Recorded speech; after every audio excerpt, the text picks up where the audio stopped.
लातूरचे सरपंच संतोष देशमुख आणि परभणीच्या सोमनाथ सूर्यवंशी यांच्या कोठडीतील मृत्यू या दोन्ही घटनांचा निषेध करण्याकरता आणि न्याय मागण्याकरता छत्रपती संभाजीनगरमध्ये जनआक्रोश मोर्चा काढण्यात येतोय।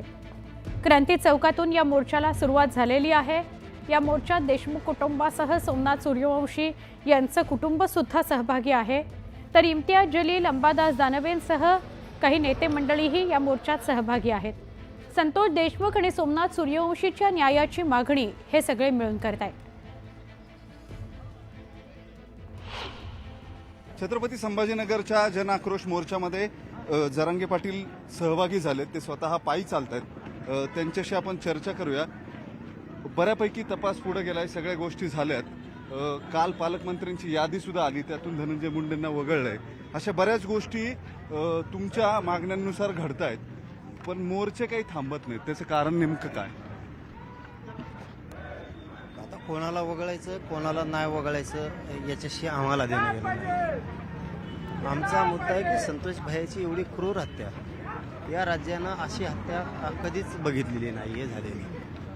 म्हणून यातला हत्या करून करणाऱ्यांपेक्षा, खंडणी मागणाऱ्यांपेक्षा हत्या करून घेणारा हा खूप मोठा गुन्हेगार आहे। म्हणून खंडणीतले आणि खुनातले हे आरोपी एकाशी त्यांच्यावर 302 लागणं आवश्यकच आहे। याच्यात कोणी सुटता का?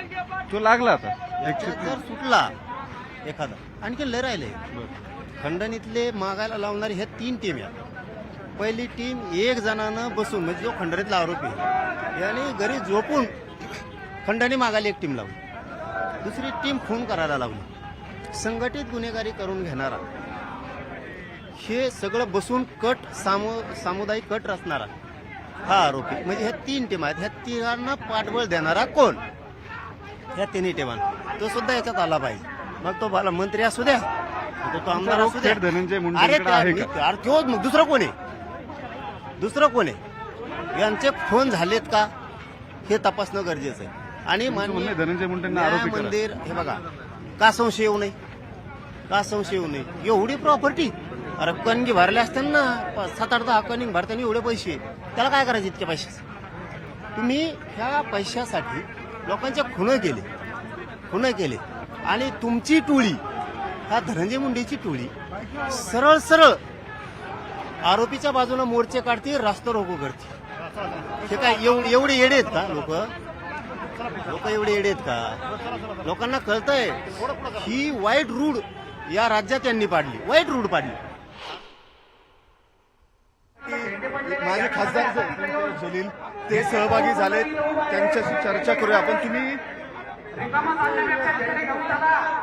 या मोर्चात सहभागी झालात, काय प्रामुख्याने मागण्या आहेत? वास्तविक आरोपी अटक झालेत, सगळं झालंय, मोर्चे काही थांबत नाहीयेत। काय हे जे प्रवृत्ती आहे त्याच्या विरोधात हे मोर्चा आहे। हत्या झाली, कशा प्रकारे क्रूर हत्या झालेली आहे ते आपल्याला विश्वास बसत नाही। जेव्हा आपण ते संतोष देशमुखच्या फोटोज बघितलं असेल तर काय क्रूर हत्या त्याची करण्यात आली होती। आणि त्याच्यानंतर हे सगळं समाज, हे सगळे लोक एकत्र आले नसते तर बहुतेक जे मारेकरी आहे त्यांना पकडण्यातही आलं नसतं। कारण हे खरी गोष्ट आहे की ज्या प्रकारचे गुंड प्रवृत्तींना या सरकार प्रोत्साहन देत आहे, त्यांना संरक्षण देत आहे, त्यांना सगळं पैसा पुरवतं, हे सगळं बघून त्यांना न्याय मिळालाच नसतं। बुलेटिनमध्ये आपण एक छोटासा ब्रेक घेऊया। अजून काही महत्त्वाच्या घडामोडी बघण्याकरता काही क्षणात पुन्हा भेटूया। पहा फक्त दुपारच्या बातम्या न्यूज 18 लोकमतवर।